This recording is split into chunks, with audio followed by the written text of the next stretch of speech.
My name is Karina and welcome to the Karina Chronicles. Today I'm going to do the philosophy of reading tag.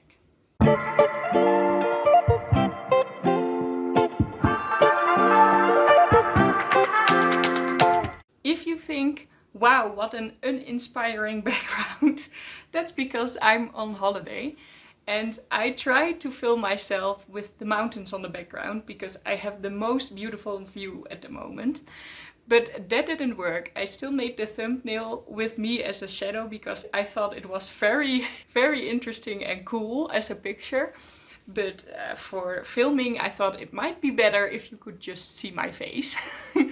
So I am on holiday. I want to upload this video today. I've been dragging to do this because I have no internet here, so I need to find a way to upload it. And it probably won't work, so then you'll see this video at a random other moment. But I hope to publish it today, which is the 9th of February. I'm going to do the philosophy of reading tag, and I am tagged for the first time. So I'm not doing this tag just randomly, but Bookin' with Deborah, I will link her channel down below, tagged me in her version of this. And I thought she gave some very interesting answers. So I'm really happy to do this tag as well. I hope you find my answers interesting. I already want to tell you, please leave a comment down what you think of all these questions. They are very interesting, they are very good. So maybe you have a completely different answer to things. I would like to know. And now I will quickly start because there are 20 questions. The first question is already a very difficult one because the question is, which is more important? The character, the plot, or the message? And I think that really depends on the author because I love all three. Sometimes a book can be very good to me, like The Queen's Rising had for me, by Rebecca Ross is that book, for me exceptional characters, and that made it so great. I really fell in love with those characters. So I highly liked that book. But Anxious People from Frederick Beckman was very good to me because I really liked the message in there, and the plot was, well, nowhere to be found actually. While, for example, Game of Thrones, so the Song of Ice and Fire series, is just so good due to the plot and all the plot twists and all the connections between the characters. And those are three of my favorite books, and they are all completely different. So I think all of them are important. I do think there are people, mostly when they read a little less, that have a strong preference for one of the three. And that's, of course, also fine. That makes a lot of sense to have that. But I don't think I have any preference. The second question is, should you read books with opinions that you disagree with? And I think that's just perfectly fine. I think that's even very useful because you can get another view on a problem that you would usually react to differently. So I think that is nice, but I also, this comes back later, but I also really feel that reading should be enjoyable. And if you don't like this because you strongly disagree with this person, sorry for this hair, but if you strongly disagree with this person, then you might not enjoy yourself so much. So the third question is, what do you think the role of books will be now that technique and digitalization is developing? Well, this question made me sad because I think books will forever be important. Maybe it will get a slightly different way. I feel very scared for bookstores and libraries because I do feel they might disappear one day, but books will never disappear. They are still so popular and so useful, and I think technique doesn't replace them at all. How important are summaries, art, and reviews for choosing a book for you?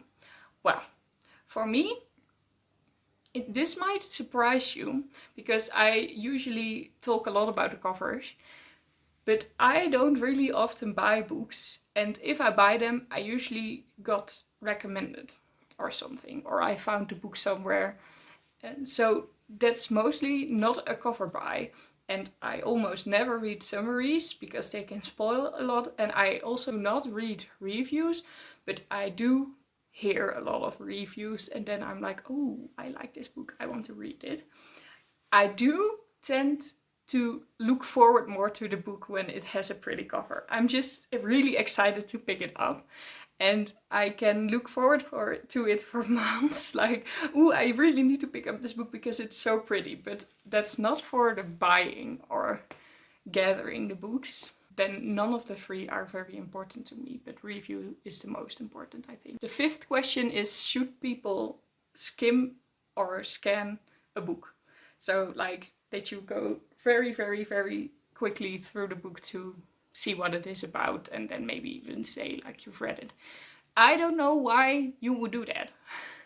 Like skip passages or skim and see how it will end up going. I don't know why people do that. But if you feel more comfortable by doing so, then please do. I'm also very bad. I'm very easily scared with movies and TV shows. I'm not really into them at all, actually. I like to have my own imagination and not that it's already on the screen. And I am really that person that watches a series and then wants to know if they survive in the end, because otherwise I will be devastated. So I am that person that looks it up on Wikipedia or something, like, oh, do they survive? And then I know. Which is horrible, I know, I'm very sorry. So I can imagine that people do that with books, but with books I feel like it's never too much to me. Although it really moves me, I can still take my time and read it in the pace that is good for me and have my own imagination, so it can never be worse than my own imagination. You know what I mean? So yeah, I would not skim or scan the book. And this question I was already talking about, that's, should reading always be enjoyable? And I think it should. I know that, of course, there are books like for your studies or something that are just interesting, and sometimes books can really hurt because you learn a lot about history or something and you're like, oh, this is so bad. But that maybe sounds weird, but for me that's still enjoyable. That's still something I want to feel for a book and I want to learn. So in that case, it's still enjoyable to me. And if you're really not getting anything out of it, and that could be anything, like I even like to hate read a book, but if you're not getting anything out of it, you should not read it. Because it is still your free time and you should just use it as you want. And if you're not enjoying yourselves, then don't pressure yourself. Is it useful and should people be well read? Well, no. No. That is not like a goal for me that I want to be well read. Although I like to have read classics and see the references in other books. I really enjoy that myself, but I do not feel better that I know them while others don't. And I also feel like the stamp of well read really makes it harder for people that don't really know reading yet to get into it, because they feel like they're behind or something, and that's just ridiculous. Every book is another book, and if you read it, you have that treasure of have read it, and that's just enough. Well read is just a stupid word. What is your book buying process? Well, I could talk 15 minutes about that at least, but I don't really buy books that often. I usually recommend them in my book clubs if I really want to buy a book, and usually we vote, and sometimes a book that I chose gets picked and then I can buy it for myself. And that sounds really stupid, but I really do not buy that many books, so I try to convince others that the books that I really would like to read are worth a try. And I find that fun to just talk with people about it and get them enthusiastic as well. And if I don't succeed in that, I also really don't buy the book, maybe later, but not like, okay, but I still want to read it or something. I don't do that. And I buy books when I've read 9 books of myself. So I have 9 owned books and then I buy 1 new one. But the book club books don't count for that. So yeah, That's just how it works for me. And that really works well, I feel. And what is your reading process? Well, to be honest, I would like to read like a chapter a day, which is also my slogan for the channel. But I'm really bad at laying books down. If I really get into the story, I almost read it in one go. So books like with 300 pages usually is in one day for me. And it takes me a week because I don't find the time for it. But if I'm finally getting into it, like the first 3 or 4 chapters, I like 1 chapter a day, and then I read the whole book. That's usually how it goes. I read mostly in the evening, and if I don't have time for that, I also read in between during the day, but that usually doesn't really add up. So it's usually in the evening in one go, or in 2 goes maybe. How do you use what you read? This is interesting because I think you don't really know how you use it. It will just forever be in your mind, and you will take it with you, and you learn a lot in that way. But I also use what I read to start conversations because it sparks a new interest in me, and it's maybe a new topic that I haven't thought of in a long time. So I use it then to talk more about that topic. And I also use it to recommend books to others because I just think that's really fun to talk about, to find a book that you think suits someone else very well. If you could download books to your brain, would you still read? I think there's no one on this channel that would say no to this question. Because yes, of course, I sometimes just wish that I would have read a book already because I just want to know. But no, the reading part is the most fun. Just sitting somewhere comfortable and just losing your mind, forgetting everything that is troubling you and just diving into the book. I would never miss that. Not for millions of dollars or euros. And definitely not just for having read it by downloading it to my brain. No. What do you think of rereading? What is your point of view? Well, I like rereading books. I also know that I want to read a million of books, so it sounds stupid to reread a one that you already read. I used to, when I was younger, when I was really a child or a young adult, I used to reread the whole series before I read the new part. That's not what I'm doing anymore. But I still like to reread some books that I know I've loved in the past as a child, because I feel like I can take a different view on it now because I'm a little older. And I also like to reread books from authors when we are going to discuss them with a book club or something. I want to be able to really discuss them, so I reread them if it's a book that I have already read. But when I do so, I also always buy a new one by the author because I really want to support them. What makes a book good? Well, that's of course very subjective. Everyone feels different about this. And for me, I think I only know things that make a book bad, which is the next question. But what makes a book good is very hard to point out because it's just a feeling. You should just be like, oh, I'm just enjoying myself so much. And that makes a book good. And there are just things that can annoy you, which makes a book bad, and then it's not good. That's actually my answer.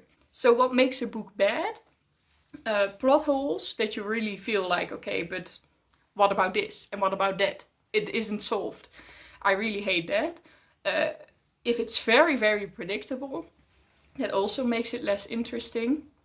And if it's really unbelievable. So if everything just falls in place always, and this one person is just the all-time hero, and everyone else is bad, and that makes a book bad to me because it's so unrealistic.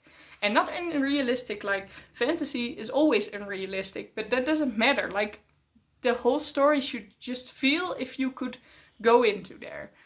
And that there's just a world you didn't know of yet, but it does exist, you know? How do you feel about not finishing books? Well, I think everyone should really do that when they're not enjoying a book. But I just never have that because I even like to hate read a book. So if a book is really bad, in my opinion, I still like to continue just to see if it gets better, to point out what makes it bad for me. I just really enjoy my time still. So I am never DNFing books, so did not finish. And that is maybe bad because it could maybe help with getting more books read, because it slows you down if you don't really like a book. And I definitely feel other people should just do that if they feel like it, but I'm not doing it. Does the personal life of the author matter for you as a reader? I have a strong opinion on that, and I'm really scared to share it because there's a big thing about this on BookTube. But to summarize it, because maybe I should make a different video about it, but to summarize it, I would say that I can very much understand that if you have a big platform, so one that I want to create but not have yet, but some other booktubers really have people, thousands of people watching their videos, that if you do not agree with the personal life and the personal opinions of the author, that you don't want to support that author on your channel, because you are literally getting people to buy their books and you don't want to support them. So I really understand that saying, and I also feel like I might do the same. If I once would get a big audience, I would take their personal lives into account a bit more than I do right now. As a reader, I would say no. The art of the author is something else than the author itself. And it's a very big shame that that author is not a nice person or did something very bad. But the art is still there to enjoy. We shouldn't just... No, please just read the books that you want to read and don't feel guilty because you're supporting this author that didn't do great. Because the art they created was great. And I think we should not... I find this so hard to explain, but I don't want people to feel bad for reading a book because someone else did something bad. They just accidentally, or not so accidentally, created a very beautiful piece of art, a very good book, then just read it.